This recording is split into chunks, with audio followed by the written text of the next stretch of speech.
Hello students. BA part first के students को मनोविज्ञान विषय में मैं डॉक्टर मनोरमा त्यागी आज आपको चैप्टर कराऊंगी मोटिवेशन या अभिप्रेरणा। इससे पहले वाले वीडियो में मैं ये चैप्टर आपको शुरू करा चुकी हूँ। पेपर फर्स्ट का ये चैप्टर है और सेक्शन ए में आता है अभिप्रेरणा। अभिप्रेरणा और संवेग इस चैप्टर का नाम है। तो अभिप्रेरणा के बारे में जैसे कि मैंने आपको बताया कि इससे पहले वीडियो में अभिप्रेरणा किसे कहते हैं, अभिप्रेरणा की परिभाषा और अभिप्रेरणा की जो विशेषताएं होती हैं उसका हमने वर्णन किया था इससे पहले वीडियो में। तो अभिप्रेरणा अगर देखा जाए तो एक प्रकार की आंतरिक शक्ति है व्यक्ति के अंदर जो किसी व्यवहार को करने के लिए हमें प्रेरित करती है। तो अभिप्रेरणा के अंतर्गत कई प्रकार की अप्रोचेज हैं, उपागम है अभिप्रेरणा को समझने के लिए।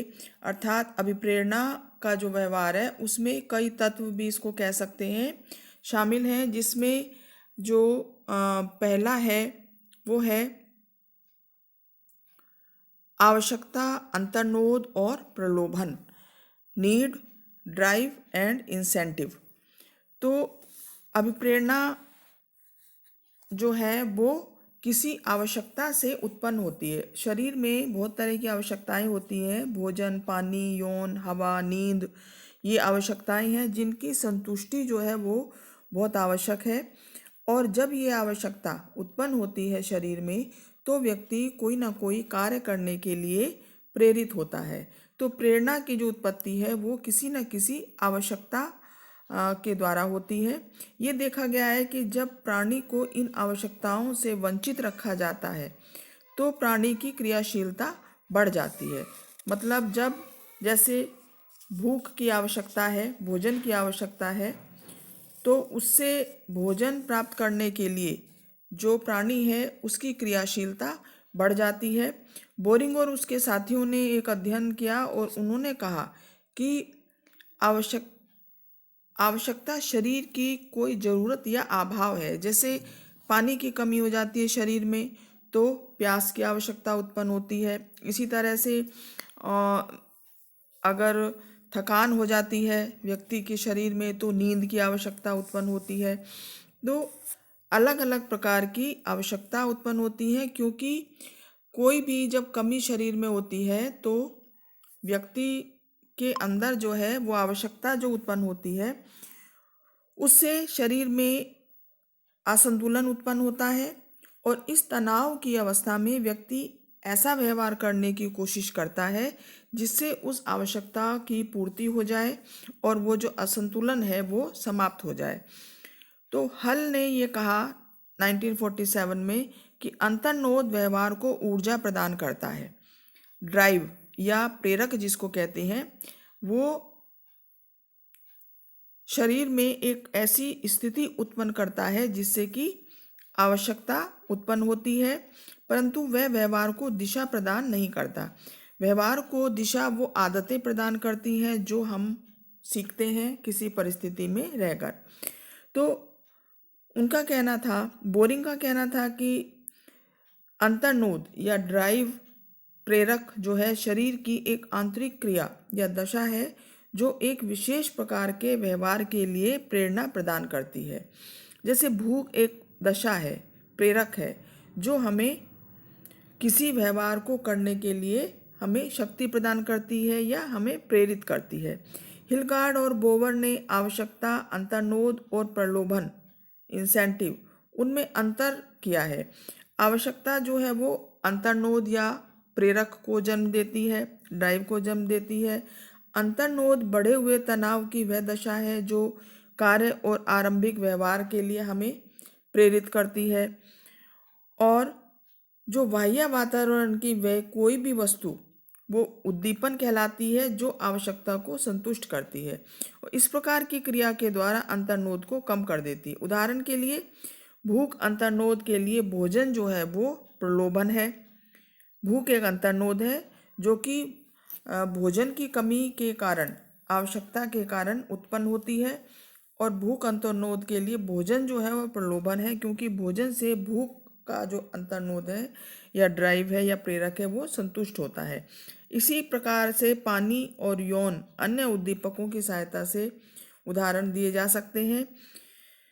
तो आवश्यकता और अंतर्निहित प्राणी की एक प्रकार की आंतरिक अवस्थाएं हैं, जो जबकि प्रलोभन जो है बाह्य वातावरण में उपस्थित रहने वाली कोई भी उद्दीपक या कोई वस्तु है। तो ये नीड, आवश्यकता, प्रेरक और प्रलोभन, इन तीनों में अंतर स्पष्ट हुआ। दूसरा जो अभिप्रेरणा के अंतर्गत जो तत्व आता है या जो अप्रोच है, उपागम है, वो है एराउजल, मोटिवेशन एंड एराउजल। एराउजल कहते हैं उद्दोलन को। कुछ मनोवैज्ञानिकों का विचार है कि व्यक्ति के समस्त व्यवहार का कारण केंद्रीय नाड़ी संस्थान का विशेष रूप से सक्रियकरण और उद्दोलित होना है। उद्दोलन का मतलब है जब हमारा जो नर्वस सिस्टम है वो एक्टिवेट हो जाता है या सक्रिय हो जाता है, तो उस स्थिति को उद्दोलन कहते हैं। तो प्रत्येक व्यक्ति में कुछ न कुछ मात्रा में सक्रिय उद्दोलन पाया जाता है। ये देखा गया है कि व्यक्ति जागृत अवस्था में अधिक सतर्क होता है, सजग होता है, सक्रिय होता है, जबकि निद्रा की अवस्था में उसकी ये विशेषताएं कम हो जाती हैं। तो प्रत्येक अभिप्रेरित व्यवहार के लिए निश्चित मात्रा में उद्दोलन की आवश्यकता होती है। मतलब अभिप्रेरणा से संबंधित जो व्यवहार है उसमें कुछ ना कुछ एक्टिवेशन या उद्दोलन की आवश्यकता होती है, एराउजल की आवश्यकता होती है। और उद्दोलन के अनुपस्थिति में व्यक्ति में अभिप्रेरित व्यवहार का उत्पन्न होना असंभव होता है।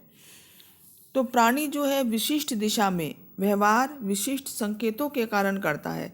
तो उद्दोलन जो है अनेक कारकों तथा उनकी अंतःक्रियाओं पर निर्भर करता है।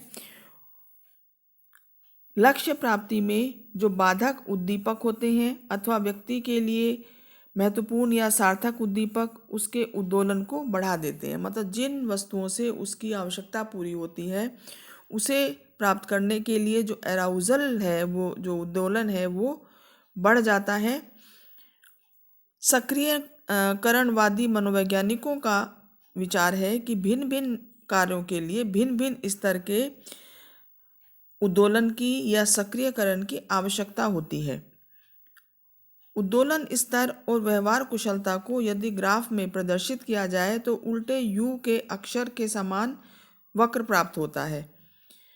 इस संबंध में कई अध्ययन हुए हैं और उन्होंने ये देखा, मनोवैज्ञानिकों ने, कि मस्तिष्क का एक विशेष भाग जिसको रेटिकुलर फॉर्मेशन कहते हैं, जालीय आकार कहते हैं, यह भाग उद्दोलन में महत्वपूर्ण भूमिका अदा करता है। यह मेडुला से हाइपोथैलेमस तक फैला होता है, रेटिकुलर फॉर्मेशन। और ज्ञानवाही नाड़ियों से जब सूचना हमें प्राप्त होती है तो यह भाग जो है वो उद्दोलित या सक्रिय हो जाता है। रेटिकुलर भाग का संबंध कॉर्टेक्स से भी होता है, अतः रेटिकुलर के सक्रिय होने से कॉर्टेक्स का सक्रिय होना भी स्वाभाविक है। इस दिशा में अनेक अध्ययन किए गए और ये बताया गया कि बाह्य उद्दीपकों के कारण उद्दोलन में रेटिकुलर फॉर्मेशन एक महत्वपूर्ण भूमिका अदा करता है। तो ये हो गया आपका मोटिवेशन एंड एराउजल कि एक्टिवेशन क्या होता है अभिप्रेरणा की स्थिति में। अगला जो तत्व है वो है ड्राइव एंड लर्निंग, प्रेरक और सीखना। ड्राइव शब्द को सबसे पहले वुडवर्थ ने प्रयोग किया। इस शब्द का जर्मन पर्यायवाची शब्द जो है वो है ट्राइब है। इस जर्मन शब्द का उपयोग सर्वप्रथम फ्रॉयड ने लगभग समान अर्थों में किया। इस संप्रत्यय का उपयोग पशुओं और मानव व्यवहार से संबंधित अध्ययनों में किया जाने लगा। अंतर्नोद से संबंधित अध्ययनों को इस संप्रत्यय को विकास करने का श्रेय जो है वो हल को जाता है। हल ने इस संबंध में काफ़ी अध्ययन किए और उन्होंने कहा कि जो ड्राइव है या जो प्रेरक है वो व्यवहार को ऊर्जा प्रदान करती है परंतु दिशा प्रदान नहीं करती। दिशा केवल वो आदतें करती हैं जो हम अनुभवों के द्वारा सीखते हैं। कि जैसे भूख एक प्रेरक है जो एक स्थिति उत्पन्न करती है शरीर के अंदर कि हम कोई व्यवहार करें, लेकिन व्यवहार हम वही करेंगे जो हमने सीखा है कि भूख उत्पन्न होने के लिए पर हम कौन से उस भूख को शांत करने के लिए क्या व्यवहार करेंगे, ये हमारी आदतों के ऊपर निर्भर करता है। कुछ मनोवैज्ञानिकों ने अंतर्नोद की कुछ विशेषताएं बताई, जैसे ब्राउन ने यह कहा कि इसमें ऊर्जा प्रदान करने और क्रियाशील करने का गुण होता है प्रेरक के अंदर। और दूसरी विशेषता उन्होंने बताई कि यह जीव की क्रियाओं को उत्साहित करता है। तीसरी विशेषता इसकी ये है, पीड़ादायक अनुक्रियाओं के परित्याग से भी इसका संबंध होता है। तो इस प्रकार से जो प्रेरक है, प्रेरक और सीखने का आपस में संबंध है कि प्रेरक एक दशा है और जो हमारी आवश्यकता की पूर्ति के लिए स्थिति उत्पन्न करता है, और जो आदतें हैं हमारी वो उस व्यवहार को करती हैं जो उस प्रेरक को शांत कर सके। मानव व्यवहार का अध्ययन अनेक अंतर्नोद के क्षेत्र में काफ़ी किया गया है और कुछ मनोवैज्ञानिकों ने अनेक प्रकार के प्रयोगात्मक अध्ययन प्रेरकों के ऊपर किए हैं। और इन मनोवैज्ञानिकों में किम्बल ने 1950 में अध्ययन किया और उन्होंने कहा कि उच्च प्रेरणा की अवस्था में निम्न प्रेरणा की अवस्था की अपेक्षा कार्य निष्पादन जो है उच्च श्रेणी का होता है। मतलब जब हमारे अंदर प्रेरणा उच्च श्रेणी की होती है तो उससे संबंधित जो कार्य है वो भी उच्च श्रेणी का किया जाता है। इस प्रकार के जो अध्ययन है वो उन्होंने किम्बल ने अपने प्रयोगों में किए। आइजनिक और उनके साथियों ने भी ये कहा कि वाचिक अधिगम, क्रमिक शाब्दिक अधिगम, प्रतिक्रिया काल, अनुबंधन आदि से संबंधित समस्याओं पर उन्होंने अध्ययन किए और अनेक प्रकार के निष्कर्ष निकाले। और ये सभी जो अध्ययन है ये अधिगम से संबंधित है और उनको अनेक प्रकार के निष्कर्ष अधिगम से संबंधित अध्ययनों में उन्होंने पाए। जैसे कि सबसे पहला, उच्च अंतर्नोद स्तर वाले समूह का कार्य और अधिगम निम्न अंतर्नोद वाले समूह तथा नियंत्रित समूह की अपेक्षा अधिक था। मतलब कार्य का जो स्तर है उच्च प्रेरक होने पर अधिक होता है और कम होने पर कम होता है। दूसरा जो विशेषता उन्होंने बताई कि अंतर्नोद और प्रतिगम रिग्रेशन में महत्वपूर्ण अंतःक्रिया होती है।